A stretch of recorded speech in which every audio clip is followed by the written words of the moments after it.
Students, आज हम एक बहुत ही इम्पॉर्टेंट टॉपिक के बारे में पढ़ेंगे जो कि है हाइपोथर्मिया। हाइपोथर्मिया जो है वो क्लिनिकल पॉइंट ऑफ व्यू से भी उतना ही इम्पॉर्टेंट है जितना कि आप अपने स्टडी मटेरियल में इसका यूज़फुलनेस देखोगे। जितने क्वेश्चनिंग इसके आप एग्ज़ाम पॉइंट ऑफ व्यू से पढ़ोगे उतना ही ये प्रैक्टिकली एक न्यूबॉर्न की लाइफ सेविंग के लिए बहुत ही इम्पॉर्टेंट है। एक जैसे कि काफ़ी फेमस डायलॉग है, hypothermia is the silent killer.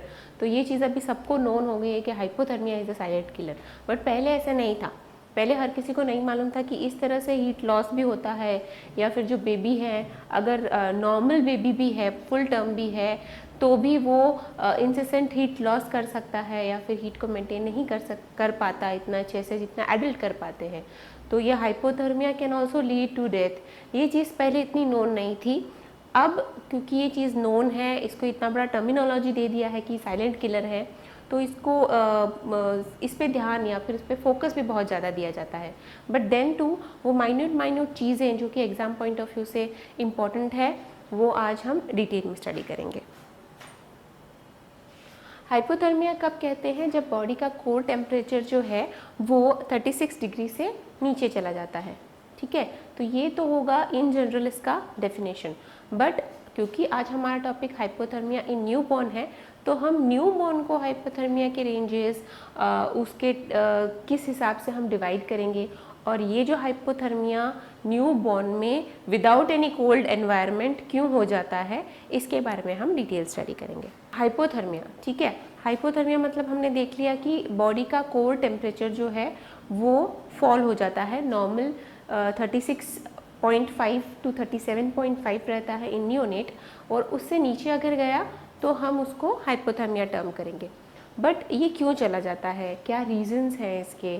तो रीजंस में इनमें है कि ये जो सिग्निफिकेंट प्रॉब्लम है नियोनेट्स में, ये 15% से ज़्यादा है। मतलब अगर एवरेज देखो तो 15% से ज़्यादा बच्चे सिग्निफिकेंटली इस चीज़ से जद्दोजहद करते हैं।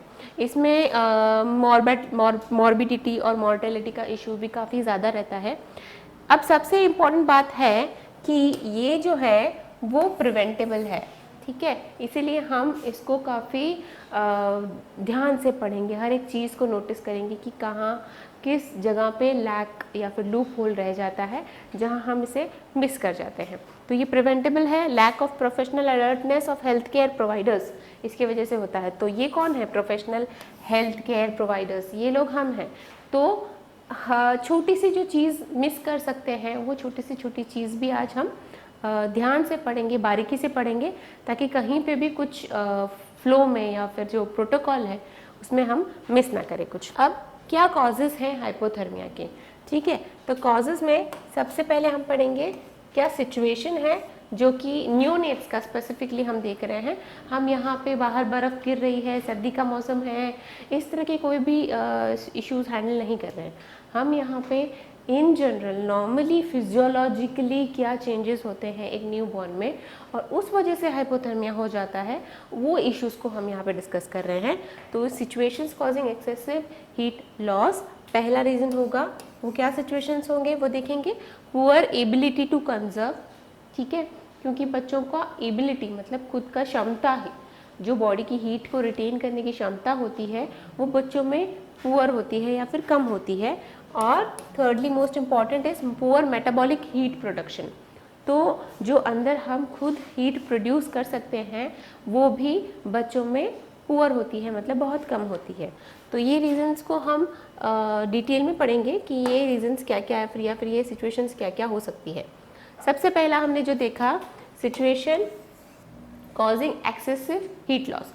तो जो हीट लॉस है, तो पहला हमने क्या पढ़ा? Situation causing excessive heat loss का मतलब है कि ऐसी कौन सी सिचुएशंस है जिसमें बॉडी टेम्परेचर जितना लॉस होना चाहिए या फिर जितना हीट बॉडी से लूज़ होता है या फिर लॉस होता है, उससे ज़्यादा हीट लॉस हो जाता है। तो वो क्या सिचुएशंस है?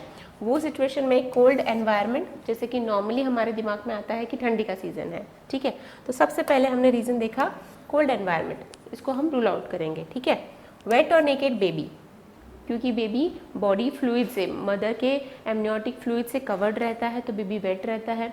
अदर रीज़न से अगर बेबी वेट है तो आजकल जैसे कि फॉरेन में काफ़ी एक चला है कि अभी डिलीवरी इन दी टब, इस टाइप का ये चल रहा है। तो टब में पानी का टेम्परेचर कम है या ज़्यादा है, उस हिसाब से भी बेबी वेट होता है, ठीक है। एंड नेकेड बेबी, बेबी को कवरिंग नहीं है। कोल्ड लेनिन, क्योंकि बेबी ऑलरेडी वेट है, उसको हमने एक पीस ऑफ क्लॉथ से रैप तो कर दिया, बट वो पीस ऑफ क्लॉथ ने उस बॉडी फ्लूइड को एब्जॉर्ब कर लिया, ठीक है। बट अब हमारा क्या फ़र्ज़ बनता है कि हम उस वेट क्लॉथ को चेंज करें, but due to many reasons अब उस क्लॉथ को चेंज करना भूल जाते हैं, या फिर क्लॉथ के जो लेयर्स हैं वो इतने ज़्यादा लेयर्स होते हैं, या फिर समझ लो कि बड़ा सा कोई कपड़ा ले गए, है ना, तो बड़े कपड़े को 3-4 बारी फोल्ड किया और फोल्ड करके डायरेक्टली बेबी को उसमें ले लिया, ठीक है। तो बाहर से जो आउटर लेयर है वो आउटर लेयर तो वेट नहीं है, आपके हाथ को वेटनेस नहीं लग रही है या फिर गीलापन नहीं लग रहा है, पर जो सबसे अंदर की लेयर है वो तो वाटर को एब्जॉर्ब करेगी या फिर लिक्विड्स को एब्जॉर्ब करेगी। तो सबसे अंदर की लेयर तो वेट है ना, वो तो बच्चे को वेट रख रही है, वो सूखा नहीं है, बच्चा गीला है। सो ये कंडीशन में बेबी कोल्ड लेनिन इसके वजह से हीट लॉस कर जाता है।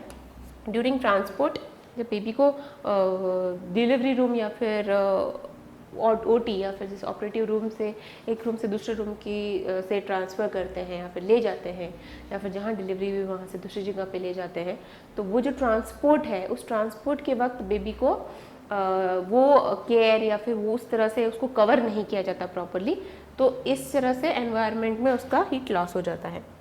प्रोसीजर्स लाइक बेदिंग, तो सबसे नॉर्मली हम क्या देखते हैं, अगर मूवीज़ में भी देखें तो बेबी का बर्थ हुआ तो गर्म पानी लाओ, है ना, और फिर बेबी को नहला के फिर बाहर निकाल आते हैं। तो वो जो बेदिंग का प्रोसेस है जो कि हम स्टार्टिंग से अभी तक देखते आ रहे हैं, वो बेदिंग का प्रोसेस भी एक पार्ट ऑफ हीट लॉस है। तो बेदिंग के प्रोसेस, अगर हाइपोथर्मिया की कंडीशंस हैं बाकी की, अगर प्री टर्म बेबी है या फिर एलबीडब्ल्यू बेबी है, तो ये जो बेदिंग वाला प्रोसेस है इसको हमें डिले करना है। हमें बेबी को जो वेट है बेबी को ड्राई करना है, सुखाना है, बट बेबी को बात जो प्रोसीजर है उसे डिले करना है। ये एक चीज़ है इम्पॉर्टेंट। ब्लड सैम्पलिंग और इन्फ्यूजन, इस तरह के प्रोसीजर्स जो हैं, ब्लड सैम्पलिंग लेना या फिर ब्लड का इन्फ्यूजन करना, ब्लड अगर ठंडा है, तो ये सारे प्रोसीजर्स हैं। ये सारे प्रोसीजर्स भी एक हाइपोथर्मिया के फर्स्ट लीडिंग कॉज को इफेक्ट करते हैं। दूसरा कॉज है कि poor ability to conserve. Third हमने पढ़ा था poor metabolic heat production. Second जो है poor ability to conserve. Poor ability to conserve का मतलब होता है कि बेबी की एबिलिटी, बेबी की क्षमता कम है, वो खुद की बॉडी की जितना हीट है उतना को बचा के रखे, वो क्षमता कम है। तो अगर वो क्षमता कम है तो कौन से बच्चों में कम रहती है वो क्षमता? वो क्षमता कम रहती है एलबीडब्ल्यू और आईयूजीआर बेबीज़ में। एलबीडब्ल्यू जैसे कि हम जानते हैं low birth weight babies, IUGR मतलब जिन बच्चों का इंट्रायूट्राइन ग्रोथ रिटार्डेशन हो जाता है, जो बच्चे वैसे तो टर्म है बट उनका ग्रोथ का रिटार्डेशन इंट्रायूट्राइन हो गया है ड्यू टू मैनी रीजन्स। तो ऐसे बच्चों का वेट कम होता है। वेट कम है तो वो खुद की बॉडी टेम्परेचर जितना है उसको रिटेन नहीं कर पाते। नेक्स्ट इस लेवल में हम थर्ड पढ़ेंगे, वो है पुअर मेटाबॉलिक हीट प्रोडक्शन। ये सबसे इम्पॉर्टेंट चीज़ है जो कि आपको थोड़ी समझनी होगी। मेटाबॉलिक, अब पुअर मेटाबॉलिक हीट प्रोडक्शन क्यों? इसके बहुत सारे रीजंस हैं। फर्स्ट सबसे पहला रीजंस है जो कि आप नया पढ़ोगे यहाँ पे, that is deficiency of brown fat. ये ब्राउन फैट के बारे में हम आगे डिटेल में पढ़ेंगे, बट ये चीज़ याद रखो, deficiency of brown fat. Then is CNS damage, कोई टाइप का CNS डैमेज मतलब ब्रेन में कोई डैमेज हो चुका है, तो क्योंकि थर्मोरेगुलेशन ब्रेन से होना है, अगर वहाँ डैमेज है तो थर्मोरेगुलेशन नहीं होगा। हाइपोक्सिया, ऑक्सीजन की कमी बॉडी में due to many reasons. Hypoglycaemia और सेप्सिस, ये सारे रीजंस हैं जो कि पुअर मेटाबॉलिक हीट प्रोडक्शन को लीड करती है। मेटाबॉलिक हीट प्रोडक्शन मतलब अपने बॉडी के सेल्स जो हैं वो ब्रेक डाउन होते हैं, और उस ब्रेक डाउन के प्रोसीजर में जो हीट जनरेट होती है, दैट हीट जो जनरेट होती है वो हीट हमारी बॉडी को वार्म रखने में हेल्प करती है। So that is metabolic heat production. तो ये हीट प्रोडक्शन बच्चों में पुअर होती है, कम होती है। तो हमने ये सारे रीजंस जान लिए कि क्या क्या रीज़न होता है कि हाइपोथर्मिया स्पेशली न्यूबॉर्न्स में होता है, वो भी स्पेशली अगर बच्चा प्रीटर्म है या फिर लो बर्थ वेट में।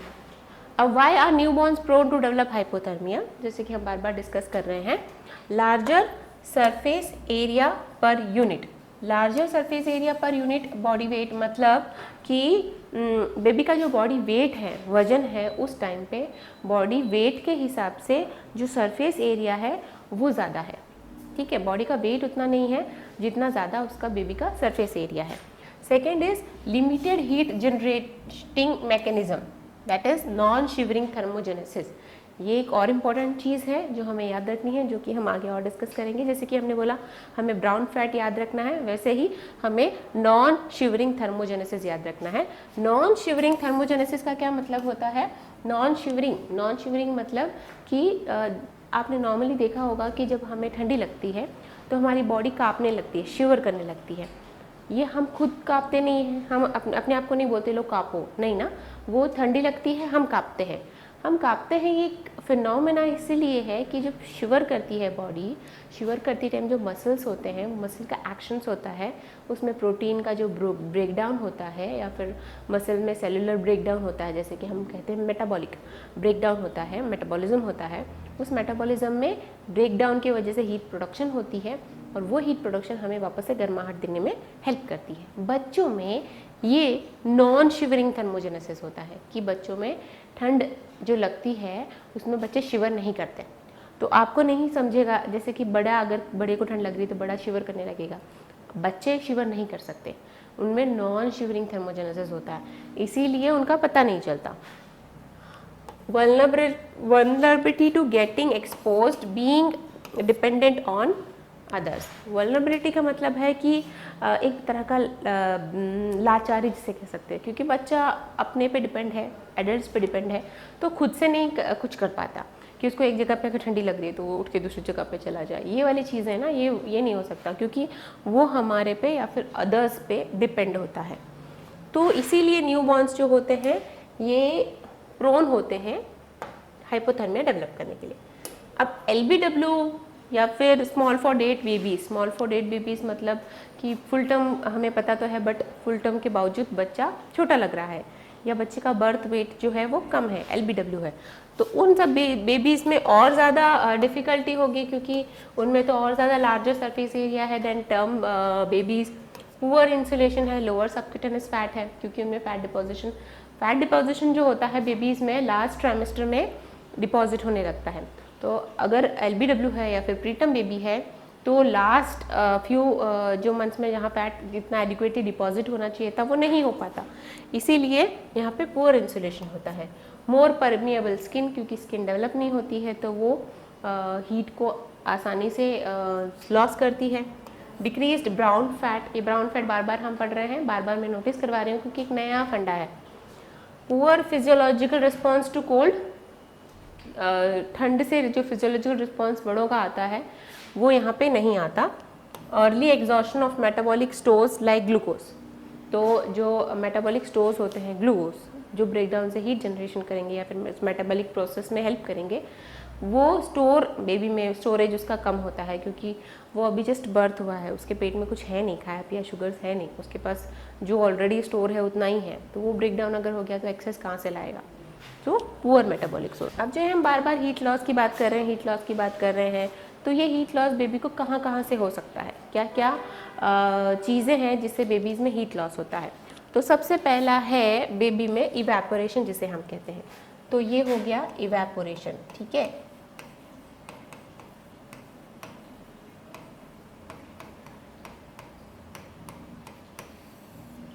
इवेपोरेशन क्या होता है? इवेपोरेशन जैसे कि बहुतों को पता होगा, इवेपोरेशन मतलब इवेपोरेट हो जाना, मतलब पानी का धुआं बन जाना, पानी धुआं बन के उड़ जाता है, दैट इज इवेपोरेट हो जाता है। इवेपोरेशन होने के रीजंस, होने के रीजंस बच्चों में कुछ अलग है, जैसे कि बच्चे के अगर समझ लो डायपर्स वेट है, ठीक है, तो बॉडी का टेम्परेचर जो है वो टेम्परेचर या फिर जो हीट है वो जो अगर डायपर्स वेट है तो वो हो गया वाटर या फिर वेट हो गया, वो उसको उस हीट को सोख लेगा ऑब्वियसली, ठीक है। सेकेंड इज बच्चे में अगर बच्चे ने किसी रीज़न से उल्टी कर दिया या मिल्क रिगर्जिटेट कर दिया तो उसके आसपास का टी शर्ट और उसके लिनन जो है वो वेट हो जाएगी, तो वहाँ भी बेबी के जो बॉडी टेम्परेचर है उसको वो सोख रहा है। बेबी का हेड जो है वो वेट है, तो वर्निक केसियोसा एक रीज़न हो सकता है, अगर वो अच्छे से पहुंचा नहीं गया है तो वर्निक केसियोसा चीज़ी मटेरियल रहता है, वेट रहता है। एमनियोटिक फ्लूइड अगर ठीक से नहीं पहुंचा गया है बेबी का तो बेबी वेट रहता है। बेबी को अगर बात देखिए उसको अच्छे से पहुंचा नहीं गया तो बेबी का हेड वेट है, तो उससे भी उसके हेयर वेट होंगे तो गीला है तो उसके वहाँ से भी बॉडी से वो हीट को इवेपोरेट करेगा। तो ये सारे रीज़न हैं जिससे कि इवेपोरेशन होता है। और एक रीज़न है insensible water loss from lungs, breathing process में लंग्स से भी वाटर लॉस होता है जो कि पता नहीं चलता। ये सारे रीज़न से इवेपोरेशन के थ्रू बॉडी का हीट जो है बेबी का वो लॉस होता है। That is the first one, that is evaporation. ठीक है, हम सेकेंड पढ़ेंगे, सेकेंड इज कंडक्शन। ठीक है, this is the second one, वो है कंडक्शन।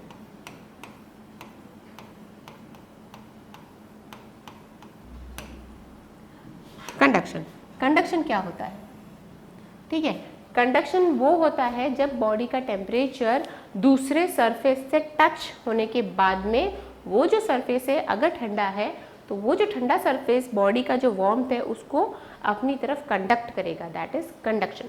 उससे बॉडी का हीट लॉस होता है। यहाँ पे टच होना चाहिए, टच होना चाहिए। जैसे कि अगर बॉडी का बेबी का वेट मेजर करने के लिए बेबी को वेइंग स्केल पे रखा, ठीक है, और काफ़ी देर तक वेट मेजर ही कर रहे हैं और वो वेइंग स्केल जो है वो ठंडा है, ठीक है, तो क्योंकि वेइंग स्केल ठंडा है और उस सरफेस से बेबी का बॉडी सरफेस टच हो रहा है या फिर कांटेक्ट में आया है तो टच के वजह से कंडक्ट होगी हीट, हीट कंडक्ट होके उस कोल्ड सरफेस में एब्जॉर्ब हो जाएगी, तो बेबी का हीट जो है वो लॉस हो गया।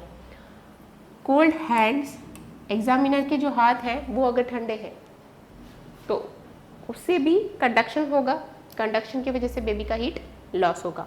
So this is conduction. तो इसमें स्टेथोस्कोप भी इन्वॉल्व है। स्टेथोस्कोप भी अगर ठंडा है, एग्जामिनेशन हैंड्स ठंडे हैं, वो सरफेस ठंडा है, अगर बच्चे को कोई क्लॉथ में आप रैप कर रहे हो वो क्लॉथ ठंडा है, वो वार्म नहीं है, तो ये सारे रीजन से कंडक्शन होता है और conduction is another reason for heat loss. Third is convection, this one is the convection. ठीक है, ये थर्ड रीजन होगा जो कि कन्वेक्शन है। कन्वेक्शन से कंडक्शन अलग है। कंडक्शन में बॉडी सरफेस टच होना चाहिए, कन्वेक्शन में बॉडी सरफेस टच नहीं होता है, हीट लॉस होता है due to convection of cold air flowing. तो इसका मतलब है कि समझ लो अगर बच्चा जहाँ लेटा है पीछे की खिड़की खुली हुई है, वहाँ से हवा आ रही है, तो वो हवा के साथ में, हवा ठंडी है, हवा के साथ में बच्चे का हीट लॉस हो रहा है।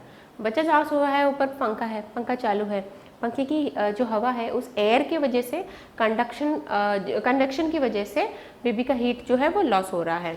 तो ये जो एयर या फिर वेंटिलेशन, एयर कंडीशन अगर है ना, वेंटिलेशन की वजह से अगर बेबी का हीट लॉस हो रहा है दैट इज कन्वेक्शन। ठीक है, कंडक्शन में सरफेस टच होना चाहिए, कन्वेक्शन में वेंटिलेशन होता है, वेंटिलेशन से हवा की वजह से बेबी का जो हीट है वो लॉस होता है। जैसे कि आप यहाँ देख रहे हो, यहाँ से एयर कंडीशन से हवा आ रही है और बेबी का जो क्लॉथ है जिससे बेबी को रैप किया गया था वो दूर हटा हुआ पड़ा है, तो इस कंडीशन में बेबी का हीट लॉस होगा। Fourth is heat loss by radiation. ठीक है, ये होगा रेडिएशन की वजह से। रेडिएशन में क्या होता है, रेडिएशन में बेबी का जो सरफेस, जो आजू बाजू का सरफेस है, एक तो टच वाला सरफेस हुआ जिससे तो हमें कंडक्शन मिला, ठीक है, कुछ एक सरफेस जो है जिससे बेबी टच नहीं है, जैसे कि दीवार, या फिर अगर बेबी किसी इंक्यूबेटर में है तो इंक्यूबेटर का जो वॉल है वो, बेबी के साइड वॉल्स, बेबी के साइड में एटमॉस्फेयर में जो भी चीज़ें हैं, अगर वो चीज़ें ठंडी है तो कुछ एक ठंडी चीज़ें से रेडिएशन होता है। ठीक है, तो वो रेडिएशन जो है वो रेडिएशन अपनी तरफ हीट एब्जॉर्ब करती है। इसमें टच नहीं है, इसमें फ़ैन नहीं है, इसमें एयर नहीं है, इसमें इवेपोरेट नहीं हो रहा, इसमें सिर्फ रेडिएट हो रहा है। हीट अपनी हीटनेस जो है वो कोल्ड की तरफ जा रही है और कोल्ड जो है वो हीट की तरफ रेडिएट हो रहा है। तो वो रेडिएशन की वजह से दूर है, नज़दीक नहीं है। रेडिएशन जैसे हम मानते हैं ना, दूर रहता है, टावर्स से रेडिएशन होता है, सब होते हैं, दूर रहते हैं, हम टच नहीं है उस टावर से, दूर है, तो भी वो रेडिएशन हमारे तक पहुंच रही है। वैसे ही अगर जो बेबी का जो कॉट है या फिर बेबी का जो इंक्यूबेटर है अगर वो ठंडा है तो वहाँ से जो कोल्ड वेव्स जनरेट होगी वो रेडिएट होके बेबी का जो हीट है उसे अपनी तरफ खींच लेगी। So that is radiation. तो ये सारे रीजंस हैं। First is evaporation, then is conduction, then is convection and then is radiation. ये सारे रीजंस की वजह से बेबी का हीट लॉस ज़्यादा होता है। अब बेबी में क्या रिस्पॉन्स होता है कोल्ड से? बेबी में रिस्पॉन्स होता है मस्कुलर एक्टिविटी, मिनिमल शिवरिंग इन टर्म बेबीज, जैसे कि हमने कहा नॉन शिवरिंग मैकेनिज्म रहता है, metabolic thermogenesis, that is also non shivering thermogenesis. Okay, ये सारे रिएक्शंस होते हैं बेबी के अगर बेबी के पास का एनवायरनमेंट ठंडा है। नॉन शिवरिंग थर्मोजेनेसिस, अब इसको डिटेल में पढ़ेंगे। What is non shivering thermogenesis? अब heat is produced by increasing the metabolism especially in the brown adipose tissue. अब इस brown adipose tissue में blood is warmed as it is passed through the brown fat and in turn warms the body. इसका मतलब ये है कि baby में जो एडल्ट्स में शिवरिंग मैकेनिज्म से जो मेटाबॉलिज्म शिवरिंग मैकेनिज्म से मसल्स का शिवरिंग होता है उसमें एक्टिविटी की वजह से उस एक्टिविटी की वजह से जो हीट प्रोड्यूशन होता है उससे बॉडी को वार्मथ मिलता है। ये होता है shivering mechanism. Non shivering mechanism में मेटाबॉलिज्म में क्या होता है कि बेबी का जो मेटाबॉलिज्म है वो मेटाबॉलिज्म में ब्राउन एडिपोज टिश्यू जो है या फिर ब्राउन फैट जो है, ब्राउन फैट में ब्रेक डाउन होता है। ब्रेकडाउन होगा, ब्रेकडाउन में ग्लूकोज इन्वॉल्व है, ठीक है। ब्रेकडाउन होने की वजह से वहाँ पे हीट प्रोड्यूस होती है उस ब्राउन फैट में। ब्राउन फैट में हीट प्रोड्यूस होने के बाद उस ब्राउन फैट के थ्रू या फिर उस एरियाज के थ्रू बेबीज के ब्लड पास होता है। जब ब्लड वहाँ से पास होता है तब वो ब्लड वार्मथ होता है और इस तरह से पूरी बॉडी में वो वार्मथनेस जाती है। ये ब्राउन फैट ज़्यादा करके क्लैविकल के पास, बैक पे, बेबीज के आर्मपिट्स पे, यहाँ पे ये या इंग्वाइनल रीजन पे, यहाँ पे ये ब्राउन फैट की मात्रा ज़्यादा होती है। तो ये जो ब्राउन फैट है ये in turn warms the body. Effective thermogenesis require adequate brown fat. अगर थर्मोजेनेसिस प्रॉपर्ली होना चाहिए, थर्मोजेनेसिस मतलब वार्म्स दी ब्लड, मतलब बॉडी को वार्म कर, ब्लड जो है वो वार्म होगा फिर इन टर्न बॉडी को वार्म करेगा। ये थर्मोजेनेसिस जो है इसके लिए हमें क्या क्या चीज़ों की ज़रूरत है? ब्राउन फैट एडिक्वेट होना चाहिए, ग्लूकोज एडिक्वेट होना चाहिए क्योंकि वही ब्रेक डाउन होगा, उसी का मेटाबॉलिज्म होगा, उसी से हीट प्रोड्यूस होगा। ऑक्सीजन चाहिए, किसी भी मेटाबॉलिक प्रोसेस को चलने के लिए हमें ऑक्सीजन की रिक्वायरमेंट होती है, ठीक है।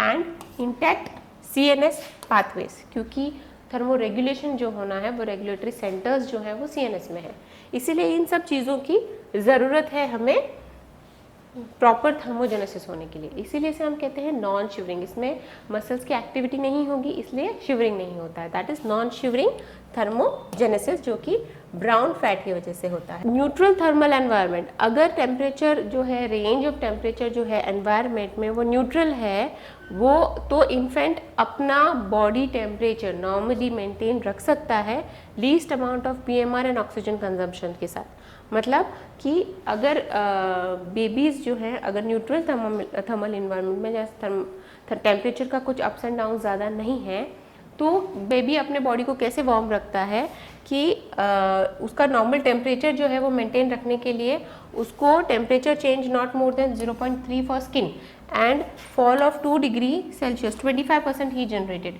इसका मतलब ये है कि अगर 2 डिग्री का भी फॉल हुआ बॉडी टेम्परेचर में तो 25% हीट जनरेशन होता है। सो ये मैकेनिज्म जो है ये ब्राउन फैट की वजह से ही है। तो ये न्यूट्रल टेम्परेचर जो है अगर एनवायरनमेंट का, तो ये मैकेनिज्म के थ्रू बेबीज अपने टेम्परेचर को मेंटेन रख पाते हैं। But neutral environment, thermal environment रखना अपनी जिम्मेदारी बनती है।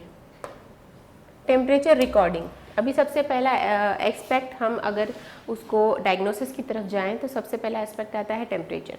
तो टेम्परेचर को रिकॉर्ड किस तरह से करना है वो एक इम्पॉर्टेंट रूट है। अब सबसे पहला इंपॉर्टेंट चीज़ आपको याद रखनी है कि बच्चों में एक्सिलरी टेम्परेचर रिकॉर्ड किया जाता है। सो बेबीज़ में अगर टेम्परेचर रिकॉर्डिंग की बात आई तो that is axillary temperature, not oral temperature, और उसका रिकॉर्डिंग होगा फॉर 3 मिनट्स। ये रिकमेंडेड वैल्यू है तो हम यूजुअली एडल्ट्स का दिमाग में रखते हैं oral and 1 minute, but exactly this is the way कि एक्सिलरी टेम्परेचर रिकॉर्ड करना है, that is also for 3 minutes. Rectal temperature 2 minute के लिए करेंगे, अननेसेसरी होता है एक्चुअली, और यहाँ पे कई इंस्टीट्यूशन में रेक्टल टेम्परेचर लिया जाता है, but this is unnecessary. Axillary temperature 3 minutes के लिए लोगे तो that is more than enough. Human touch, ठीक है, ये एक और वे है। मैनी केसेस में क्या होता है, रूटीन अगर हम लोग मॉनिटरिंग को जाए, हमारे पास थर्मोमीटर नहीं है तो हम बच्चे का टेम्परेचर ही ना लें, ऐसा नहीं है। आप ह्यूमन टच मतलब जो केयर गिवर है वो बेबी को टच करके भी उसका टेम्परेचर का अंदाज़ लगा सकते हैं, कि टच करके मतलब बाय दी डोर्सल एस्पेक्ट उसे टच करके आप अंदाज़ लगा लो कि बेबी आपको वार्म लग रहा है या बेबी आपको कोल्ड लग रहा है। तो इस तरह से बेबी का टेम्परेचर रिकॉर्ड किया जा सकता है। तो जैसे आप देख रहे हो कि अभी एक्सिलरी टेम्परेचर लेने के लिए बेबी के क्लोथ्स को रिमूव नहीं करना है, आपको उसके अंदर से ही उसका टेम्परेचर नोट डाउन करना है, तो ताकि आप बेबी को एक्सपोज ना करो या फिर उसकी बॉडी को और हीट लॉस की तरफ ना धकेलो, क्योंकि आपको टेम्परेचर लेना है। किस तरह से आप डायग्नोज कर सकते हो? ह्यूमन टच से, ठीक है। ह्यूमन टच से डायग्नोज करने के लिए फील बाय टच होगा पहला। ट्रंक, कहाँ कहाँ टच करोगे? ट्रंक मतलब उसके बेबी का अपर एब्डोमेन या फिर उसका चेस्ट वॉल, ठीक है। फील बाय टच पे एक्सट्रीमिटीज, ठीक है, हाथ या पैर, सोल्स और उसमें।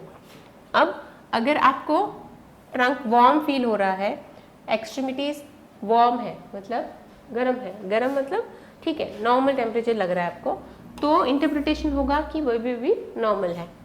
अब बेबी का ट्रंक जो है वो तो वार्म लग रहा है, ठीक है, बट बेबी की एक्सट्रीमिटीज है वो कोल्ड लग रही है, ठीक है, सोल्स और पाम्स जो है वो ठंडे लग रहे हैं आपको, तो that interpretation is baby cold stress में है, मतलब अभी हाइपोथर्मिया में जा रहा है, दैट इज कोल्ड स्ट्रेस। अगर बेबी का ट्रंक भी ठंडा लग रहा है, बेबी की एक्सट्रीमिटीज भी कोल्ड लग रही है, तो that is sure shot hypothermia. फिर आपको टेम्परेचर मेजर करके पता चलेगा कि माइल्ड, मॉडरेट और सीवियर किस कैटेगरी में बेबी। नॉर्मल टेम्परेचर जैसे कि हमने डिस्कस किया था, नॉर्मल रेक्टल टेम्परेचर जो है वो 36.6 डिग्री टू 38 डिग्री सेल्सियस होता है, नॉर्मली होता है। बच्चों में इसको हम और थोड़ा सा कम करके 36.5 टू 37.5 तक का मानते हैं। माउथ जो होगा थोड़ा सा इससे 1 डिग्री कम जाएगा, 35.5 to 37.5। Armpit 36.5 to 37.5, that is the ideal temperature जो कि हम बेबीज में मेजर करते हैं। Armpits axillary temperature. Rectum हम काफ़ी कम करेंगे क्योंकि वहाँ पे बेबी को इंजरी होने के चांसेस है। ईयर टेम्परेचर भी मेजर करते हैं 35.8 टू 38 डिग्री सेंटीग्रेड। इसको आप फ़ारेनहाइट में अगर कन्वर्ट करके देखोगे तो जो रेक्टम है that is 97.9 to 100.4। Mouth is in Fahrenheit 95.9 to 99.5।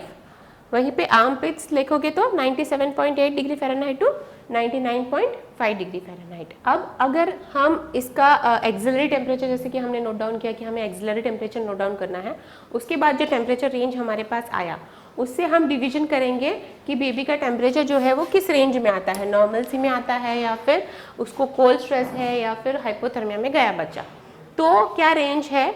Range है अगर नॉर्मल है तो दैट इज 35 टू 36.5 टू 37.5। जैसे कि हम बार बार डिस्कस कर रहे हैं नॉर्मल टेम्परेचर 36.5 टू 37, ये एक्सिलरी टेम्परेचर है, ये याद रखना। So this is normal range. तो ये पहला, अगर बच्चे का टेम्परेचर इस रेंज के कहीं बीच में आ रहा है, जैसे समझ लो अगर 37 आ रहा है, 37 डिग्री सेल्सियस आ रहा है, तो baby is in the range of normal temperature, तो ये नॉर्मल हो गया। अब 36.5 से नीचे आ रहा है, दैट इज रेंज क्या है 36 टू 36.5। इस रेंज में आ रहा है 36 टू 36.5 डिग्री, तो ये होगा कोल्ड स्ट्रेस, इसे कहलाएंगे कोल्ड स्ट्रेस, ठीक है। तो अभी इसे कोल्ड स्ट्रेस को आप माइल्ड हाइपोथर्मिया भी कह सकते हैं। कोल्ड स्ट्रेस का मतलब है कि बच्चा अभी हाइपोथर्मिया की तरफ मुड़ रहा है, नॉर्मल सी छोड़ चुका है, ठीक है। अब अगर 36 से भी नीचे आ रहा है temperature, that is the range of 32 to 36 degree Celsius तो आप कहोगे मॉडरेट हाइपोथर्मिया। 32 डिग्री सेल्सियस से 36 डिग्री सेल्सियस तक मॉडरेट माना जाएगा। देन इज सीवियर हाइपोथर्मिया अगर 32 डिग्री सेल्सियस से भी नीचे जा रहा है। सो अगर 32 डिग्री सेल्सियस से भी नीचे जा रहा है तो आप उसको सीवियर हाइपोथर्मिया मानेंगे। अब अगर कोल्ड स्ट्रेस है तो क्या कॉज, उसका क्या रीज़न है, वो कंसर्न करने की ज़रूरत है आपको कि कुछ रीज़न है, जैसे कि समझ लो अगर बच्चे को वेट है तो उसको सूखा करो, पंखा चालू है तो बंद करो, रैप नहीं है तो रैप करो, मदर के पास नहीं है तो मदर के पास ले जाओ, रूमिंग इन करो, ठीक है। तो ये सारे कंसर्न्स आते हैं आपको। अगर उससे नीचे जा रहा है तो जैसे कि हमने देखा मॉडरेट हाइपोथर्मिया में गया, दैट इज कोल्ड स्ट्रेस से भी नीचे गया temperature, that is the range of 32 to 36। तो डेंजर है ये। आपको यहाँ पे बेबी को वार्म करने के सारे अटेम्प्ट्स करने हैं। जैसे कि हमने पहले भी डिस्कस किया कि बेबी को वेट है तो बेबी को इमीडिएट इंटरवेंशन की ज़रूरत है। यहाँ पे कॉज ऑफ कंसर्न तो एक चीज़ थी कि हमें देखना है कि क्या रीज़न है। यहाँ पे हमें इमीडिएटली एक्ट करना है, बेबी को वार्म करने की सारी कोशिशें करनी है, ठीक है। सीवियर हाइपोथर्मिया मतलब 32 डिग्री से भी नीचे गया तो outlook grave skilled care urgent needed, मतलब अर्जेंटली यहाँ पे इंटरवेंशन करने की ज़रूरत है, वार्मर की ज़रूरत है, बेबी को वार्म आर्टिफिशियल सोर्स से फटाक से वार्म करने की बहुत ही ज़रूरत है। यहाँ पे ये इमरजेंसी सिचुएशन आ जाएगी। तो इस तरह से आप टेम्परेचर रेंज से बेबी नॉर्मल है, कोल्ड स्ट्रेस में है, मॉडरेट हाइपोथर्मिया में है या फिर सीवियर हाइपोथर्मिया में है, इस तरह से डिवीजन कर सकते हो। प्रिवेंट कैसे कर सकते हो? तो ये 10 फेमस प्रोटोकॉल्स हैं जो कि फॉलो किए जाते हैं जिससे कि कोल्ड स्ट्रेस जो है या फिर हाइपोथर्मिया है वो प्रिवेंट हो सकता है। सबसे पहला वार्म डिलीवरी रूम, ये बहुत ही इंपॉर्टेंट है। ये टेम्परेचर भी पूछा जाता है।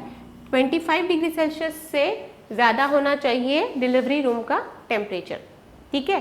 So it should not be less than 25 degree Celsius. Optimal temperature 28 है but it should not be less than 25 degree Celsius. तो डिलीवरी रूम का टेम्परेचर भी उतना ही इंपॉर्टेंट है वार्म रखना। वार्म रिससिटेशन मतलब बेबी को जब रिससिटेट कर रहे हो तभी भी बेबी का एरिया जो है वार्मथ रखना चाहिए, उसको वार्मर में रखना चाहिए या फिर वार्मथ का सोर्स होना चाहिए वहाँ पे ड्यूरिंग रिससिटेशन। इमीडिएट ड्राइंग, ठीक है। बेबी को इमीडिएटली जब बेबी मदर के वूम से बाहर के एटमॉस्फेयर में आता है और वो फ्लूइड से कवर्ड रहता है, इमीडिएटली बेबी को कोई भी वार्म टॉवल से वाइप आउट करना है और फिर उसको क्लीन लेनिन में रैप करना है। Skin to skin contact, baby को मदर को दो स्किन टू स्किन कांटेक्ट करने के लिए या फिर खुद स्किन टू स्किन कांटेक्ट पे लगाओ। ब्रेस्ट फीडिंग के लिए तो तुरंत, ताकि हाइपोग्लाइसेमिया हम रिड्यूस कर सकें। बेदिंग पोस्टपोन, ठीक है। टर्म इन्फेंट है तो भी आप बेदिंग को नेक्स्ट डे तक पोस्टपोन कर दो। अप्रोप्रिएट क्लॉथिंग, बेबी को अप्रोप्रिएटली चेंज करना है क्लॉथिंग को, क्योंकि बेबी ने यूरिन पास किया, बेबी ने स्टूल पास किया, वेट हो गया, तो अप्रोप्रिएटली बेबी को चेंज करना है। प्लस बेबी का जो रैप है वो लेनिन क्लॉथ या फिर कॉटन होना चाहिए, it should not be synthetic. Mother and baby together, जिसे हम रूमिंग इन कहते हैं, बेबी और मदर को सेपरेट मत करो, एक ही रूम में रखो ताकि बेबी को मदर की वार्मथ मिलती रहे। प्रोफेशनल अलर्ट, सारे जो केयर टेकर्स हैं या फिर जो प्रोफेशनल स्टाफ है वो सारे अलर्ट पे रहने चाहिए, उनको सबको ये चीज़ें मालूम होनी चाहिए। और वार्म ट्रांसपोर्टेशन, ये काफ़ी इंपॉर्टेंट है जो कि बहुत मिस हो जाता है कि बेबी को जब डिलीवरी रूम से वार्ड की तरफ या फिर ओटी से दूसरे रूम में शिफ्ट किया जाता है तब वो जो ट्रांसपोर्ट होता है उस ट्रांसपोर्ट के टाइम कहीं ना कहीं ये मिस हो जाता है। जैसे कि समझ लो डिलीवरी रूम से बाहर बेबी को ले आए, बेबी के रिलेटिव्स है बाहर पे, वो बेबी का सेक्स चेक करने के लिए बहुत उतावले रहते हैं कि दिखाओ दिखाओ दिखाओ, रैप अनरैप करके दिखाओ। तो वहाँ पे जो चीज़ मिस हो जाती है ट्रांसपोर्टेशन के टाइम पे, वो हमें मिस नहीं करनी है। बेबी को एट एनी कंडीशन बेबी को कवर्ड रखना है। वो जो देखने वाली चीज़ होती है, वो जब चीज़ें हम जितना हो सके उतना डिले करें उतना अच्छा है। बेबी को जो सेक्स का जो आइडेंटिफिकेशन है वो इन रूम या फिर इन ओटी मदर को ही दिखा दें, या फिर जो उसके अगर कोई रिलेटिव्स के पास है तो ज़्यादा बेटर होगा। ठीक है, टैगिंग इसलिए टैग किया जाता है बेबीज़ को इन ओटी ओनली या फिर इन लेबर रूम, ताकि इस तरह से जो मिसप्लेस वाले इश्यूज होते हैं वो ना हो। Prevention of hypothermia at birth, तो ये जैसे कि हमने वो 10 रूल्स पढ़े उसी में से है। डिलीवरी वार्म रूम में होनी चाहिए, baby dry immediately, especially head warm clean towel से, wrap baby in pre warm linen, cover the head and limbs और place the baby skin to the mother, baby के मदर के contact में दो और बेदिंग को पोस्टपोन करो। Bathing the baby, ये एक इम्पॉर्टेंट चीज़ है कि सबके कंसर्न में रहता है बेबी को नहलाना है तो बेबी को किस तरह से नहलाएं, कब नहलाएं, कौन से पानी से नहलाएं। तो ये थोड़ा सा पार्ट है जो कि हम पढ़ेंगे। इसमें है टाइमिंग ऑफ लो बर्थ और स्मॉल फॉर डेट बेबी। तो जो अगर LBW बेबीज़ है या फिर बच्चे का वजन कम है तो उन बेबीज़ को जब तक उनका कॉर्ड गिर ना जाए, कॉर्ड फॉल आउट होता है, कॉर्ड फॉल आउट होने के बाद ही प्रिफरेबली ब्रीथ कराएं, तब तक उनको आप सिर्फ स्पंज बाथ दें और या फिर 2.5 kg तक बेबी हो जाए उसके बाद उसको डिप बाथ दें। स्पंज बाथ से क्लीन करते हैं, ऐसा नहीं है कि बेबी को बात नहीं दे रहे हो तो बेबी का हाइजीन नहीं मेंटेन हो रहा है। स्पंज बाथ देनी है बेबी को, बट डिप बाथ नहीं देनी है। ठीक है, अगर सिक बेबी है मतलब बीमार है तो उन केसेस में नो बात। टर्म बेबी इसको पोस्टपोन टिल नेक्स्ट डे। अगर अच्छा नॉर्मल बेबी है, टर्म है, तो नेक्स्ट डे पे बात देनी है। Procedure, warm room, warm water, bathe quickly and gently, dry quickly and thoroughly, wrap in a warm dry towel, dress and wrap up the infant, use a cap, keep close to the mother. ये सारी चीज़ें follow करनी है। जल्दी से baby को नहलाना है, जल्दी से ड्राई करना है, हेड को ड्राई करना है, वार्म क्लोथ से या फिर लेनिन से वापस से कवर करना है, मदर को तुरंत बच्चे को देना है, कैप पहनानी है, बच्चे को skin to skin contact mother से फटाक से करवाना है। ये सारी चीज़ें बेदिंग के टाइम प्रोसीजर फॉलो करना है। जैसे कि हम यहाँ पे देख रहे हैं कि वार्म रूम है, वार्म वाटर है, फिर quickly, thoroughly and gently dry करो बच्चे को, ड्रेस वार्मली एंड रैप। ये रैप जो है ना ये कहीं ना कहीं मिस हो जाता है, क्योंकि अच्छे से जब रैप नहीं करते तो बच्चे क्योंकि अपने हाथ पैर तो हिलाते रहते हैं, वो अनरैप हो जाते हैं। तो ये जो रैपिंग है या फिर उनको कपड़ों से अच्छे से कवर करना जो है ये बहुत ही इंपॉर्टेंट पार्ट है।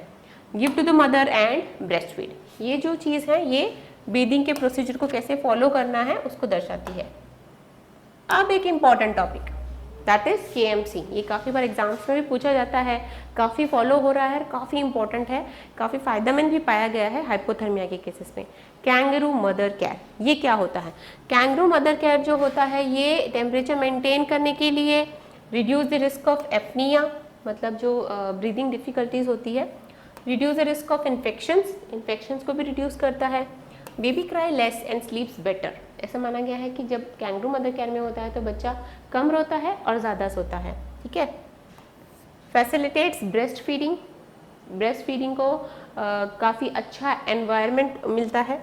Increases duration of breast feeding, breast feeding का जो ड्यूरेशन है वो भी इंक्रीज होता है। अगर मदर से वो कैंगरू मदर केयर में अगर कोई बेबी है और नॉर्मली अगर कोई बेबी ब्रेस्ट फीड कर रहा है तो उसका ड्यूरेशन कैंगरू मदर केयर वाला ड्यूरेशन ज़्यादा माना गया है। Improves mother to baby bonding, obviously baby का और मदर का continuously skin to skin contact रहता है तो it improves the bonding, better weight gain and early discharge. तो ये सारे फायदे हैं कैंगरू मदर केयर के। कैंगरू मदर केयर को हम थोड़ा डिटेल में पढ़ेंगे। अब ये देख रहे हो जैसे पिक्टोरियल रिप्रेजेंटेशन है, फीमेल है और उसका बेबी है और ये कैंगरू मदर केयर के पोजीशन में है। जब बेबी जो है वो मदर के चेस्ट पे अच्छे से लाई डाउन हुआ है और दोनों मदर और बेबी दोनों स्किन टू स्किन कांटेक्ट जहाँ उनका हो रहा है वहाँ पे कोई भी क्लॉथ सरफेस नहीं है, फिर मदर और बेबी को क्लॉथ सरफेस से रैप किया जा रहा है। इसके पोजीशन के बारे में हम देखेंगे कि किस तरह से इसकी पोजीशन होती है। पोजीशन जो होती है बेबी कहाँ होना चाहिए, baby should be between mother's breast, mother के दोनों ब्रेस्ट के बीच में बेबी होना चाहिए। हेड जो होता है बेबी का वो एक साइड में फेस होना चाहिए। हेड ऐसा नहीं है स्किन टू स्किन कांटेक्ट है तो बेबी का हेड भी जो है वो एकदम कांटेक्ट में रख दो तो बेबी ब्रीथ कैसे करेगा। नोज ब्रीदिंग सरफेस के लिए इंपॉर्टेंट है, इसलिए हेड जो है वो एक साइड पे टर्न होना चाहिए। सपोर्ट बेबीज बॉटम, मदर ने बेबी के बॉटम को सपोर्ट करना है या फिर बेबी को पीछे से सपोर्ट करना है। और बेबी के जो पोजीशन है that has to be frog leg. तो बेबी के जो लेग्स हैं वो फ्रॉग के जैसे ऐसे पहले एक्सटेंड होके फिर सेमी फ्लेक्स्ड पोजीशन में फ्रॉग जैसे। तो ये होती है एग्जैक्ट पोजीशन कैंगरू मदर कैर की। ये सारी पोजीशंस के जो डिटेल्स है ये काफ़ी इंपॉर्टेंट है, छोटी छोटी डिटेल्स है जो मिस हो जाती है। फिर मदर और बेबी को ऊपर से आपको कवरिंग देनी है, उनको दोनों को वार्म प्रोवाइड करने के लिए कवरिंग बहुत ही इम्पॉर्टेंट है। अब ब्रेस्ट फीड कैसे करवाना है इस पोजीशन पे, बेबी को प्लेस तो इस पोजीशन पे करना है, ठीक है। प्लेस करने के बाद में, कवर करने के बाद में मदर बेबी को फीड करते टाइम पे अपना कंफर्टेबल पोजीशन में फीड करके देन अगेन बेबी को वापस से उसी पोजीशन पे ले सकती है जब बेबी सो जाता है। इसमें एक खास बात मानी गई है कि कैंगरू मदर केयर में बेबी अपने आप क्राउल करके निपल तक पहुंच जाता है, क्योंकि बेबी कंटिन्यूस उसी पोजीशन में है। तो बेबी के इंडिकेशन देने की जरूरत नहीं है कि बेबी को फीड करना है। बेबी अपने हिसाब से खुद क्राउल करके खुद फीड कर लेता है, खुद छोड़ता है। Then again if he wants again, क्योंकि वो बहुत नज़दीक हैं बेबी के, निपल्स जो है वो बेबी के बहुत नज़दीक हैं, तो बेबी को वेटिंग जो पीरियड है वो नहीं होता है, इसीलिए ये जो बॉन्ड है वो अच्छा फॉर्म होता है। अब ये एक रिप्रेजेंटेशन है कि अगर समझ लो बेबी बहुत सिक है ना, वेरी LBW है और बेबी इंक्यूबेटर में रखा गया है, और बेबी को फिर KMC कैसे दे सकते हैं। बेबी के तो सारे जैसे बोलेंगे ना, बेबी एक तो क्लोज एनवायरनमेंट में है, बट इस एनवायरनमेंट में भी अगर KMC दिया जाए तो बेबी बहुत जल्दी रिकवर होता है। जैसे कि हमने काफ़ी देखा, सेप्सिस कम होता है, एपनिया कम होता है, बेबी रिकवरी होने के चांसेस ज़्यादा रहते हैं। तो ये वेरी LBW बेबीज़ के लिए तो और भी ज़्यादा इंपॉर्टेंट है। तो कैसे रख सकते हैं बेबीज़ को, मदर को उस इंक्यूबेटर के पास लाओ, ना कि बेबी को मदर के पास ले जाओ। इंक्यूबेटर के पास मदर को ये सब प्रिकॉशंस पूरे लेने हैं, मदर का हाइजीन का ध्यान रखना है, बेबी का भी, एंड कैंगरू मदर केयर उसी रूम में दे दो बच्चे को। उस टाइम पे आप IR थर्मल कैमरा का इस्तेमाल किया जाता है, जहाँ की थर्मल रेडिएशन होता है या फिर हीट वेव्स रेडिएट होते हैं, ताकि बच्चे को ठंडी ना लगे, मदर को ठंड ना लगे। और plus heat stream by convection, air conditioning से भी हीट स्ट्रीम देते हैं। और यहाँ पे एक बात और नोटिस करने की, अगर बेबी के कोई वायरिंग्स वगैरह है तो वो भी मॉनिटर जो है लिड्स निकालने की ज़रूरत नहीं है, क्योंकि मदर उस इंक्यूबेटर के या फिर उस थर्मल मॉनिटरिंग वाले यूनिट के पास में ही है। तो ये जो चीज़ है ये इसलिए स्पेशली है उन बच्चों के लिए जो कि अंडर ऑब्जर्वेशन है या फिर NICU में है, उसमें हम कहीं ना कहीं मिस कर जाते हैं ये KMC प्रोसीजर, क्योंकि बच्चे को हम बाहर ले जा नहीं सकते, हम सोचते हैं मदर को अंदर कैसे लाएं, पर प्रॉपर एसेप्टिक प्रिकॉशंस यूज़ करके, कैप और गाउन यूज़ करके मदर को बेबी के पास ले जाया जाए और इस तरह से यूनिट प्लेस किया जाए। अगर मदर अवेलेबल नहीं है, ठीक है, by any reasons mother available नहीं है, मदर सिक है, नहीं है, whatever may be the reasons, अगर कैंगरू मदर केयर नहीं प्रोवाइड किया गया या नहीं कर सकते, तो भी बेबी को वार्म रखने के एक प्रोसीजर्स जो है जिसको कहते हैं कॉट वार्मिंग। कॉट वार्मिंग मतलब बच्चे को उसके बेड पे ही वार्म रखने की कोशिश करना। किस तरह से वार्म रख सकते हैं, कवर एडिक्वेटली इन लेयरिंग, जैसे कि हमने पहले भी देखा था कि लेयर में बच्चे को कवर कीजिए ताकि बच्चे को हीट लॉस ना हो। एडिक्वेट फीडिंग, ठीक है, एडिक्वेट फीडिंग, क्योंकि BF नहीं ले पा रहा, यहाँ पे हम कंडीशन वो देख रहे हैं जहाँ पे मदर अवेलेबल नहीं है, तो BF नहीं ले पा रहा तो expressed breast feed. Expressed breast feed मतलब दो मदर्स मिल्क ही एक्सप्रेस करके दो। अगर बाय एनी चांस ये अवेलेबल नहीं है तो एक और कंडीशन जिसे कहते हैं ना अदर मदर्स मिल्क, कि अगर उस एरिया में कोई दूसरी मदर है जिसका मिल्क दे सकते हैं, इट इज़ अप्रूव्ड, तो मदर मिल्क दो तो बच्चा जल्दी रिकवर करता है। एंड अगर फॉर्मूला फीड दे रहे हो तो assisted, keep in thermo neutral environment, ठीक है, थर्मो न्यूट्रल एनवायरनमेंट जहाँ एनवायरनमेंट के ज़्यादा अप्स एंड डाउन्स नहीं होते हैं। Monitor temperature 3 hourly during the initial postnatal period, ये नॉर्मल का बात कर रहे हैं। अगर हाइपोथर्मिया में है तो आपको मॉनिटरिंग जो है वो और ज़्यादा रिगरसली करनी है। यहाँ पे आप देख सकते हो कि किस तरह से बेबी को अगर क्लॉथ लेनिन से या टॉवल से रैप कर रहे हो तो इस तरह से देखो बेबी को पूरा कवर किया है, रैपिंग में यहाँ पे फोल्ड किया गया है ताकि वो अनरैप ना हो। बेबी को कैप पहनाई गई है, बेबी के आर्म्स सारे इस कवर अच्छी तरह कवर है। एक और स्पेसिफाइड यूनिट्स या फिर बैग्स आते हैं या फिर बेबी के स्पेसिफिकली रैप्स आते हैं जिसमें ऊपर की लेयर जो रहती है वो हीट को इवेपोरेट नहीं होने देती। यहाँ पे प्रॉपर पैकिंग के पूरे साधन अवेलेबल हैं। तो इस तरह का जो यूनिट है ये काफ़ी फेमस है, अभी आजकल यूज़ किया जाता है। बेबी को कैरी करना भी इजी होता है, बेबी वार्म भी अच्छे से रहता है, हीट लॉस के चांसेस भी नहीं रहते। जैसे कि यहाँ पे क्लॉथ क्या बच्चा अनरैप कर लेता है मूवमेंट की वजह से या फिर ट्रैवलिंग में। इस तरह से यूनिट अगर है तो बेबी का रैपिंग जो है वो अनरैप नहीं होता और ये इजी टू चेंज है। डायपर भी इजीली चेंज कर सकते हैं बिकॉज इट हैज़ अनरैप करने के लिए बटन्स या फिर जिप्स लॉक्स होते हैं। ट्रांसपोर्ट के टाइम पे भी जैसे कहा कि उस तरह से भी आप ट्रांसपोर्ट के टाइम भी इस तरह के यूनिट्स इस्तेमाल कर सकते हैं।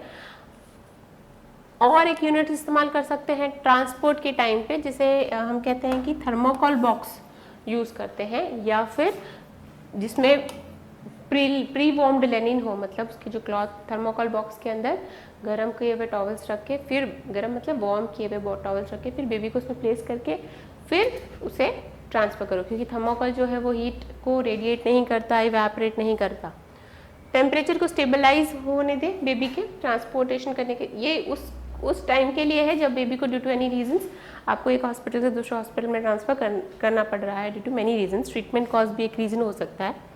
Document temperature and take remedial measures. Temperature को हमेशा डॉक्यूमेंट कीजिए।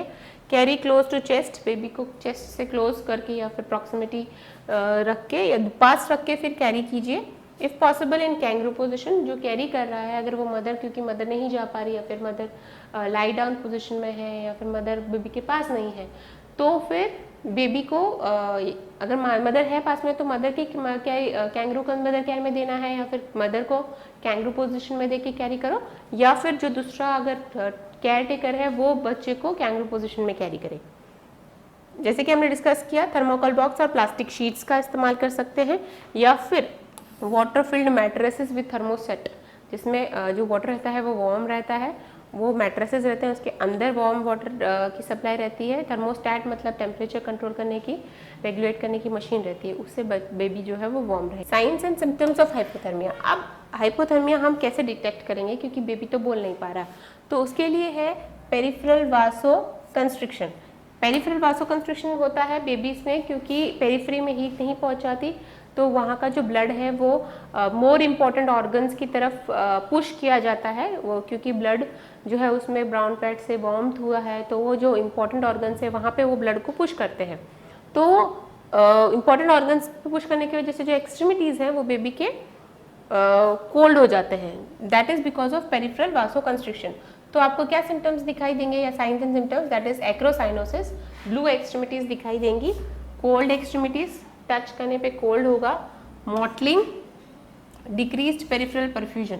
डिक्रीज्ड पेरिफेरल परफ्यूजन मतलब आप अगर बेबी के जो हील है उसको थोड़ा सा प्रेस करोगे, प्रेस करने के बाद छोड़ोगे तो जो जिस टाइम पे वापस ब्लड वापस आ जाना चाहिए था, आप क्या कर रहे हो, हील को प्रेशर दे रहे हो तो वहाँ से ब्लड जो है वो दूर जा रहा है, वापस रीफिल, उसको कहते हैं कैपिलरी रीफिल टाइमिंग। उसमें क्या करोगे, प्रेशर देने के बाद जो वापस रीफिल होने चाहिए वो कैपिलरीज, क्योंकि एंड पे प्रेशर दे रहे हो, वो रिफिलिंग टाइम जो है वो बढ़ जाता है, it is more than 3 seconds. तो बढ़ना है एक इंडिकेशन कि जो पेरिफेरल परफ्यूजन है वो सर्कुलेशन क्योंकि कम हो रहा है, इस वजह से वो टाइम जो है वो डिले हो रहा है। CNS डिप्रेशन, CNS डिप्रेस्ड हो रहा है, इसके क्या signs and symptoms, lethargy, baby dull drowsy दिखाई दे रहा है, पुअर फीडिंग, बेबी फीड नहीं ले पा रहा, स्ट्रेंथ नहीं है बेबी में, ब्रेडिकार्डिया, बेबी के हार्ट रेट्स जो है वो कम जा रहे हैं, शीजर्स आ रहे हैं, बेबी को मायोटोनिक या फिर क्लोनिक शीजर्स आ रहे हैं, बेबी एपनिया में जा रहा है, एपनिया में मतलब ब्रीद सीजियस हो रहा है फॉर सम टाइम बीइंग। ये सारे साइंस एंड सिम्टम्स हैं हाइपोथर्मिया के। और साइंस एंड सिम्टम्स में है increased pulmonary artery pressure, pulmonary artery pressure increase होने की वजह से रेस्पिरेटरी डिस्ट्रेस आ जाता है बेबी में, ठीक है, पहले तो एपनिया आया था, अब रेस्पिरेटरी डिस्ट्रेस, डीप ब्रीथ लेने लग जाएगा बेबी, साइनोस होगा, टेकिपनिया होगा, पल्मोनरी हिमोरेज भी हो सकता है। तो पहले तो सिर्फ एक्रोसाइनोसिस था, पेरिफेरल सर्कुलेशन कम हुई थी इसलिए, या फिर पेरिफेरल वासोकंस्ट्रिक्शन हुआ था, अब पूरा बेबी साइनोस्ड होने लगा है, टेकिपनिया होने लगा है, या फिर आरआर बढ़ने लगी है बेबी की, पल्मोनरी हिमोरेज भी हो गया है। क्रॉनिक साइंस मतलब ये हाइपोथर्मिया क्रॉनिक भी हो सकता है। क्रॉनिक साइंस एंड सिम्टम्स क्या मिलेंगे? वेट लॉस और फेलियर टू थ्राइव, ये है chronic science and symptoms. Hypothermia का मैकेनिज्म इन अ नटशेल आप देखोगे तो आपको बाकी अदर साइंस एंड या फिर अदर इससे रिलेटेड क्या क्या पैथोलॉजीज मिलेंगी। हाइपोथर्मिया के होने के बाद बच्चे को क्या क्या हो सकता है, या फिर उसको क्या कहते हैं, एंड स्टेजेस क्या हो सकते हैं, उसके अदर ऑर्गन्स जो होते हैं वो क्या आपको चीज़ें दिखाएंगे, या फिर बेबी में क्या क्या और हो जाएगा। हाइपोथर्मिया से शुरुआत करते हैं। हाइपोथर्मिया के बाद में कैटेकोलामाइंस जो है वो रिलीज हो जाएंगे बॉडी में, ठीक है, स्ट्रेस सिचुएशन है। कैटेकोलामाइंस जो है ऑक्सीडेशन के बाद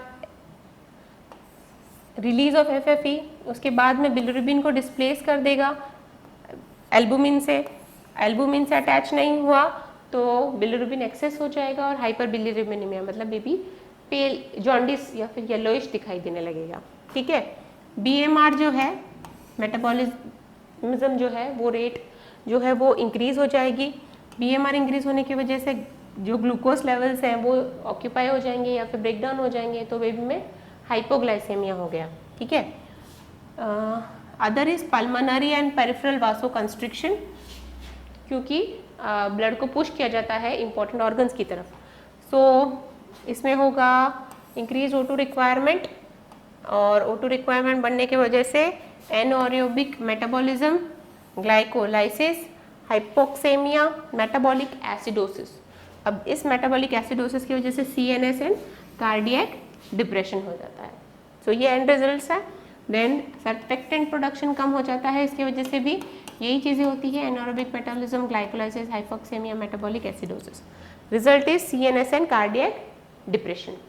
सो these are the end results कि क्या बच्चे में क्या कॉम्प्लिकेशंस हो सकते हैं due to hypothermia. So hypothermia is not just hypothermia, it is much more than hypothermia. जैसे कि हमने अभी डिटेल में पढ़ा हाइपोग्लाइसेमिया कॉम्प्लिकेशंस, ठीक है। हाइपोग्लाइसेमिया ब्लीडिंग हो सकती है क्योंकि आपका वासो कंस्ट्रिक्शन हो रहा है, प्रेशर बढ़ रहा है। DIC एसिडोसिस, हाइपोटेंशन, शॉक में भी जा सकता है, CNS डिप्रेशन हो गया है, respiratory distress, pulmonary haemorrhage, apnoea, cardiac arrest और बेबी की डेथ भी हो सकती है। So this are the complications of such minute thing which can be avoided if proper care is taken. कैसे मैनेज कर सकते हो? मैनेज कैसे मैनेज कर सकते हो? अगर कोल्ड स्ट्रेस है, इनिशियल है, टेम्परेचर 36.5 के आसपास है, सो यहाँ पे हम बेबी को क्या क्या मैनेज कर सकते हैं? कवर करो एडिक्वेटली, कोल्ड क्लोथ्स को रिमूव करो,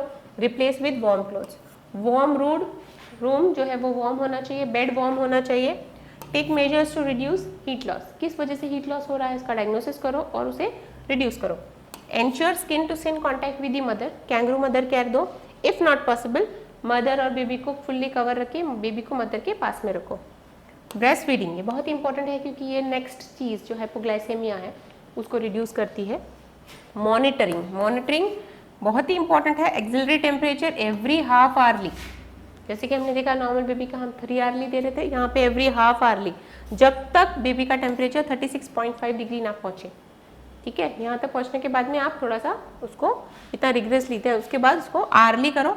नेक्स्ट 4 आवर्स के बाद 2 hourly and then 3 hourly routine, ठीक है। हाफ आवरली के बाद आपने आवरली किया, आवरली के बाद 2 आवरली के बाद 3 आवरली, इस तरह से धीरे धीरे कम करते गए। Monitoring is very important step in management. जब तक मॉनिटर नहीं होगा तब तक मैनेजमेंट अधूरा है, राइट। अब moderate hypothermia that is 32 to 35.9 degree Celsius, ठीक है। इसमें क्या करोगे? Skin to skin contact that is compulsory, feeding, warm room, warmer, अगर स्किन टू स्किन कॉन्टैक्ट नहीं हो पा रहा है due to many reasons, warmer. Take measures to reduce heat loss, क्या वजह से हीट लॉस हो रही है उसको स्टॉप करो। प्रोवाइड एक्स्ट्रा हीट, अब एक्स्ट्रा हीट प्रोवाइड करनी है क्योंकि मॉडरेट तक जा चुका है। पहले वाले में कोल्ड स्ट्रेस में हमने एक्स्ट्रा हीट नहीं उसको प्रोवाइड की थी। एक्स्ट्रा हीट में क्या, 200 वॉट का जो बल्ब है उसका इस्तेमाल कर सकते हैं। 200 वॉट का जो बल्ब है उसका इस्तेमाल कर सकते हो यहाँ पे, ठीक है। तो हमने एक्स्ट्रा हीट प्रोवाइड की यहाँ पे। हीटर का इस्तेमाल, वार्मर का या फिर इंक्यूबेटर का इस्तेमाल, ठीक है। ये अब मॉडरेट में नया इंट्रोडक्शन है। यहाँ पे हम आर्टिफिशियल हीट दे रहे हैं बेबी को, एक्स्ट्रा हीट दे रहे हैं और वार्म टॉवल्स अप्लाई कर रहे हैं बेबी के बॉडी पर। वार्मर का इस्तेमाल जो है ये बहुत ही इंपॉर्टेंट पॉइंट है यहाँ पे। सीवियर, अगर सीवियर हाइपोथर्मिया है that is less than 32 degree Celsius, इसमें क्या करोगे आप और रिगरसली करोगे जो चीज़ें अभी तक करते आ रहे हो। देन एक्स्ट्रा हीट जो प्रोवाइड करनी है वो सबसे इंपॉर्टेंट है, पहले वाली चीज़ें करनी है, ऐसा नहीं है कि पहले वाली चीज़ें को अवॉइड करना है हमें, पहले जो कर रहे हैं वो करनी है। एक्स्ट्रा चीज़ें हैं, extra heat preferably under radiant warmer और एयर हीटेड इंक्यूबेटर, ठीक है, या तो रेडिएंट वार्मर या फिर एयर हीटेड इंक्यूबेटर का इस्तेमाल करेंगे यहाँ पे। रैपिडली वार्म टिल 34 डिग्री, अब 32 डिग्री से कम है तो कब तक वार्म करना है, 32 डिग्री तक तो फटाफट वार्म करना है, देन उसके बाद स्लो रिवार्मिंग, ठीक है, फिर स्लो कर सकते हो आप। Take measures to reduce heat loss, ये सबसे इंपॉर्टेंट है। मैनेज TABC, तो टेम्परेचर, एयरवे, ब्रीदिंग और सर्कुलेशन, ये सारे मैनेज करने लग जाना चाहिए क्योंकि अब कॉम्प्लिकेशन की तरफ जा सकता है बच्चा। IV फ्लूइड स्टार्ट कीजिए क्योंकि हाइपोग्लाइसेमिया हो रहा है बेबी को। 60 to 80 ml per kg of 10% dextrose, ठीक है, हम हाइपोग्लाइसेमिया को यहाँ पे स्टॉप कर रहे हैं क्योंकि यहाँ पे मेटाबॉलिज्म हो रहा है, ग्लूकोज ब्रेकडाउन हो रहा है जैसे कि हमने देखा, तो हमें यहाँ पे ग्लूकोज सप्लाई करना है बेबी को। ऑक्सीजन, ताकि पल्मोनरी कॉम्प्लिकेशंस हम रिड्यूस कर सकते हैं। विटामिन K इंजेक्शन, क्योंकि हमने देखा बहुत जगहों से हिमोरेज होता है बच्चों को, तो ये विटामिन K इंजेक्शन जो है 1 ग्राम, ये इंपॉर्टेंट पॉइंट है यहाँ पे। अगर स्टिल हाइपोथर्मिक, मतलब फिर भी अगर बच्चा हाइपोथर्मिया में है तो एंटीबायोटिक्स देना क्योंकि सेप्सिस अज्यूम कर रहे हैं हम, ठीक है। यहाँ पे भी बहुत इंपॉर्टेंट पॉइंट है दैट इज मॉनिटरिंग। अब पहले से हमने टेम्परेचर मॉनिटर किया था अब तक, अब हम बेबी का HR, BP, ग्लूकोज ये सारा मॉनिटर करना ज़रूरी है अलॉन्ग विथ टेम्परेचर मॉनिटरिंग जो कि हमने प्रीवियसली किया। ये एक एग्जांपल है रेडिएंट वार्मर का, किस तरह से वार्मर में बेबी को प्लेस किया जाता है। यहाँ हम देख रहे हो बेबी को शीट में एक ह्यूमिड, जिससे ह्यूमिडिटी हाई रहे, और इस तरह से विनाइल बैग या फिर कोई शीट में कवर किया जाता है। बेबी को कैप पहनाई जाती है, बेबी का सरफेस जो है वो वार्म रखा जाता है। रेडिएंट वार्मर से रेडिएशन के थ्रू हीट आती है, इससे कन्वेक्शन लॉस जो है वो डिक्रीज करते हैं क्योंकि उसको पैक्ड एनवायरनमेंट में रखते हैं। तो ये होता है रेडिएंट वार्मर, जिसमें सिर्फ वार्मर ही नहीं उसके बाजू का जो कवरिंग है वो कवरिंग पूरा अच्छे से रखते हैं ताकि उस बेबी का जो रेडिएशन या फिर जो हवा के वजह से जो हीट लॉस होता है वो ना हो, इसलिए यहाँ पे कवर होगा। रेडिएंट वार्मर्स बहुत तरीके के होते हैं, बहुत टाइप के होते हैं, इंक्यूबेटर्स में तो पूरा क्लोज होता है, तो ये अलग अलग टाइप्स के होते हैं। ये एक बेसिक डायग्रामेटिक रिप्रेजेंटेशन है जिससे आपको अंदाज लगेगा कि रेडिएशन, रेडिएंट वार्मर रेडिएशन के थ्रू हीट है, बच्चे को चटका नहीं लगा रहे हैं यहाँ पे, रेडिएशन के थ्रू हीट दे रहे हैं, ठीक है। अब हमने हाइपोथर्मिया बहुत पढ़ लिया, ठीक है, उसकी ट्रीटमेंट देख ली है, उसके बारे में बहुत सारी जानकारी ले ली हमने। अब एक और चीज़ है जो इन ग्लिम्स या फिर इन शॉर्ट हम थोड़ा सा डिस्कस करेंगे जो कि अपोजिट ऑफ हाइपोथर्मिया है, that is hyperthermia. That is also important. अगर बॉडी का टेम्परेचर लो हो सकता है तो बॉडी का टेम्परेचर ज़्यादा भी हो सकता है। So hyperthermia is an another issue. इसमें क्या होगा, इसमें बॉडी का जो टेम्परेचर है वो 37.5 डिग्री से ज़्यादा हो जाता है, दैट इज़ हाइपरथर्मिया। हमने पहले देखा कि 36.5 से कम होगा hypothermia, and if it is more than 37.5 it is hyperthermia. ये किसमें होता है, समर मंथ्स में एक यूजुअल प्रॉब्लम्स है, समर में बहुत गर्मी होती है, बच्चा गर्म हो सकता है, हाइपरथर्मिया में जा सकता है। May indicate infection in term babies, ठीक है, अगर बेबी का टेम्परेचर ज़्यादा है तो इन्फेक्शन के चांसेस या फिर इन्फेक्शन हो गया है, ये इंडिकेशन बहुत जल्दी आपको आना चाहिए। सिम्टोमेटर जो बेबी इरिटेबल है, इंक्रीज्ड HR RR की वजह से भी हाइपरथर्मिया में जाता है। फ्लश्ड फेस है बेबी का, हॉट ड्राई स्किन, इस तरह से सिम्टम्स दिखाई देते हैं आपको बेबी में। फ्लश्ड फेस मतलब बेबी का फेस जो है वो रेड दिखाई देगा आपको। एपैथेटिक, लेथार्जिक एंड पेल, फिर धीरे धीरे बेबी जो है वो डलनेस की तरफ जा रहा है, एपैथेटिक, लेथार्जिक एंड पेल।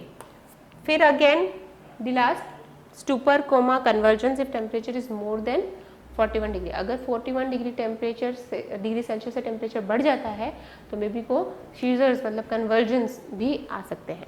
इसको कैसे मैनेज किया जाए, बेबी को नॉर्मल टेम्परेचर एनवायरनमेंट में प्लेस करो जिसका टेम्परेचर 25 से 28 डिग्री सेल्सियस हो। कोई भी हीट सोर्स से दूर रखो बच्चे को। बेबी को अनड्रेस करो, फैन चालू करो, बेबी को अनड्रेस करो, ठीक है, बेबी के कपड़े दूर करो। फुल्ली या पार्शली जैसे नेसेसरी हो वैसे। गिव फ्रीक्वेंट ब्रेस्ट फीडिंग क्योंकि हमें फ्लूइड्स मेंटेन करने हैं क्योंकि फ्लूइड लॉस हो रहा है। Temperature if it is more than 39 degree Celsius, sponge the baby with tap water, don't use cold ice water for sponging। ठीक है, अगर 39 डिग्री से ज़्यादा है तो बेबी को टैप वाटर, जो नल में पानी आ रहा है वो टैप वाटर से बेबी को स्पंज बाथ देनी है, स्पंजिंग जैसे कहते हैं। इसमें एक इम्पॉर्टेंट चीज़ है, don't use cold ice water for sponging. ठीक है, measure the temperature hourly till it becomes normal. जैसे कि मैंने कहा, monitoring is the most important step towards management. आज के लेक्चर का कंक्लूजन, हाइपोथर्मिया प्रिवेंट करना है हमें किस तरह से, वार्म चेन मेंटेन करके। वार्म चेन बहुत ही इंपॉर्टेंट पॉइंट है, बहुत ही इंपॉर्टेंट क्राइटेरिया है प्रिवेंशन के लिए। Ensure close monitoring, strict preventive measures for LBW and other high risk neonates. जो LBW बेबीज है या हाई रिस्क न्यूनेट्स हैं उनके लिए स्ट्रिक्ट रूल्स फॉलो करने चाहिए, क्लोज मॉनिटरिंग करनी है अपन को। Early detection and prompt remedial measures are key for reducing और प्रिवेंटिबली, ये जो प्रिवेंटिबली मॉर्बिडिटी जो है ये प्रिवेंट करने के लिए हमें early detection and prompt remedial measure, मतलब जितना अर्ली हम डिटेक्ट करेंगे जितना जल्दी हम एक्ट करेंगे उतना जल्दी हम इस चीज़ को होने से बचा सकते हैं। ठीक है, तो आज हमने काफ़ी चीज़ें सीखी। हमने हाइपोथर्मिया से लेके कैंगरू मदर केयर तक सारी चीज़ों को अच्छे से डिस्कस किया, प्रॉपरली समझा। ये बहुत इंपॉर्टेंट टॉपिक है। आई होप आपको अच्छे से समझ में आया होगा। Thank you.